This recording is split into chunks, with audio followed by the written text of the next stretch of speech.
What's up, people of the internet? My name is Davicat. We have a couple of new artifact cards to go over, so let's dive right in.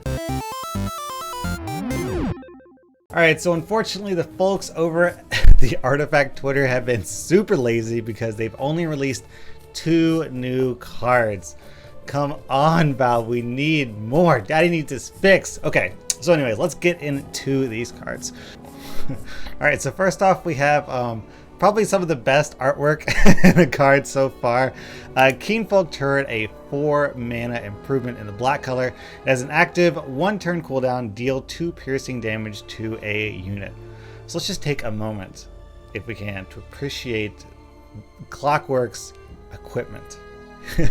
His gun is ready to fire. He deals 2 piercing damage to a unit with his unit. You get it? It's a giant robot dong. All right, that's the innuendo here. It's a giant metallic robot penis. That's just what it is, man. And you shoot people with it. You shoot units with it, actually. So this is basically a half power steam cannon. Steam cannon, also in black, is a 7 mana improvement that does 4 piercing damage. So you're gonna get this out a little bit faster, but obviously you're not gonna get quite as much bang for your buck. Also, you get more value out of Steam Cannon because, 3 cards translates into what, 12 damage, whereas with this, the Keenfolk Turret, 3 cards translates into only 6 damage. So this is something you're gonna kind of have to evaluate with this card. Sure, it's faster and cheaper than Steam Cannon, but you're getting less value out of your card. If you can make it to the late game, then naturally you're better off taking Steam Cannon because you just get more damage per turn out of the card. You get more value per card. There's a whole concept of when you draw your card at the turn, in this case artifact 2 cards, obviously not just 1 card, but you want to have a card that has the most value as possible. So if you're having sort of a faster deck that's more aggressive, then the 4 mana Keenfolk Turret is going to be much more valuable because you're going to be able to squeeze in that mana here and there and get those pings in and deal the damage to the tower that you need to do. But overall, I think this is actually a pretty good card. I mean, black is an aggressive color. It likes to sort of dump out the cards and really pressure a lane and go for tower damage. So I could see this being kind of like a staple in certain black decks, especially since you can cast it on turn 2. So the idea is on the second turn, you place this in ideally lane 1, and then for the rest of the game, you have 2 damage coming in whatever lane you please. 2 damage, 2 damage, 2 damage, 2 damage. Actually, I just realized it doesn't operate the same way as Steam Cannon. Steam Cannon is 4 piercing damage to a unit in any lane. This is 2 piercing damage to a unit. So unlike the Steam Cannon, this has to stay in a lane. Oh, that's interesting. That's going to definitely make it much less powerful, but of course, is it as much of a staple as I thought it would be? That's quite interesting. So the idea is instead that this is one of the problems with black, right? Black really likes to pressure a lane really hard, but the difficulty comes in being able to pick early on which lane is going to be the lane that you focus on, because usually you have to play a couple of rounds to sort of gain an understanding of which lane you're winning and which lane you're losing.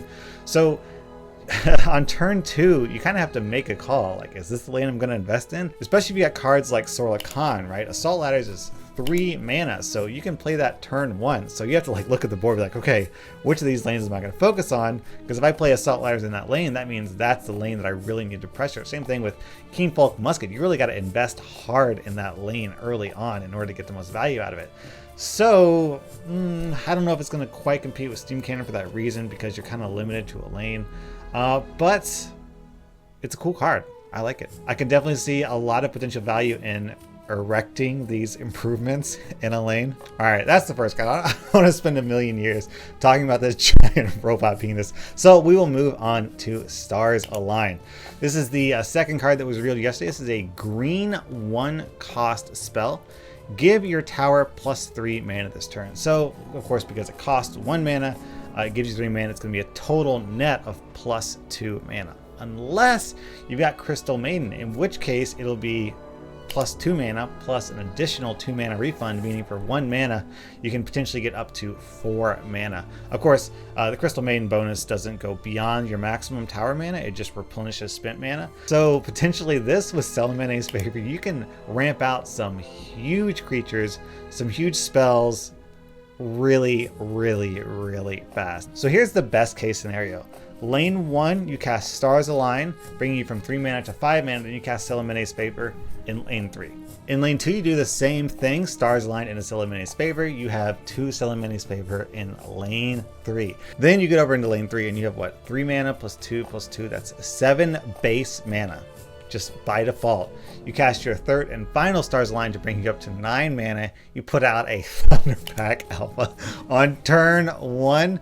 Of course, alternatively, you could do the same thing just by casting 3 Stars Align. So you got 3 mana, Stars Align for 2, Stars Align, that's 6 mana total, bringing you up to 6 plus is 9. So you cast Thunderhide Alpha as well. The difference is that mana will all go away, so you go back to 3 mana, whereas with Celemene's Favor, that mana will stick around. So there's a lot of potential with this card for sure. You can ramp out some huge creatures. Hearthstone has a similar card called Innervate, which was 0 mana and gives 2 mana. So same basic idea here, which is a 2 mana net. And that card was insanely powerful. I think they did they sort of vaulted it. Like, it was so powerful they took it out of the base rotation because it was so abusable.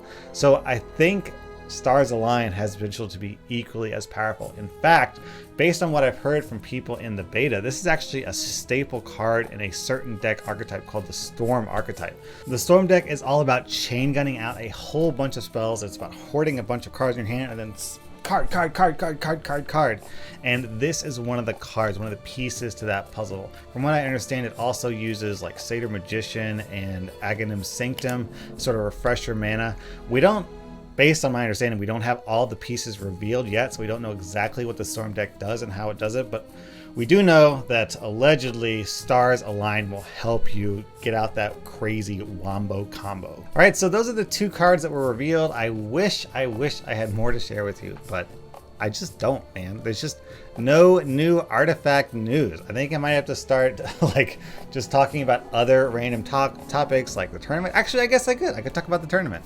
Over the weekend, they had an artifact tournament for the closed beta participants. The winner got $10,000, not too bad. And the winner is Lucas Blohan, apparently. From what I understand, he is a Magic the Gathering player. And the cool thing about this is apparently this guy joined the beta like a week ago.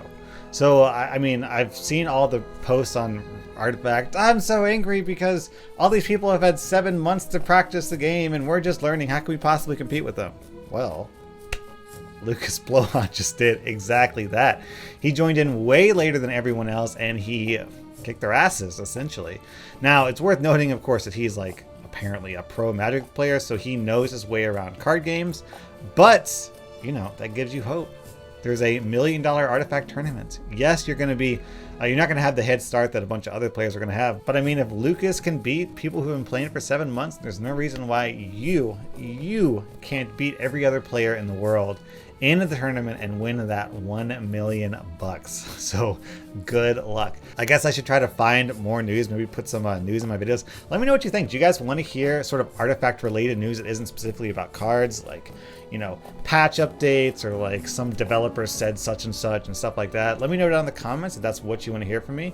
Thank you so much for watching. Dabacab out.